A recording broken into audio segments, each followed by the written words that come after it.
మనకి న్యాయం చేయాలని దేవుడు తన అద్వితీయ కుమారుని ఈ లోకానికి పంపించారు. అది మొట్టమొదటిగా దేవుడు మనకు చేసిన న్యాయము.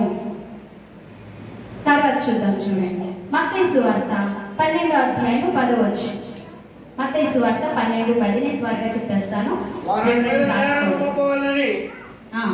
విశ్రాంతి దినమున స్వస్థపరచుట న్యాయమా అని ఆయన అడిగిరి. అందుకైనా మీలో ఏ మనుషునికైనాను ఒక గొర్రె ఉండి అది విశ్రాంతి దినమున గుంటలో పడి ఉండిన దాన్ని పట్టుకొని పైకి తీయడా? చాలండి.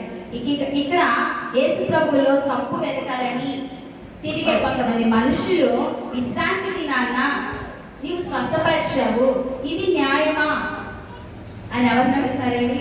సృష్టికర్తనే, న్యాయాధిపతి అయిన దేవుడినే, పరిశుద్ధుడినే. కొంతమంది అండి నీతిగా బతికే వాళ్ళ మీద నిందలేస్తారు. వాళ్ళ అనీతి, వాళ్ళ పాపపు ప్రవర్తన వాళ్ళకి తెలియదు.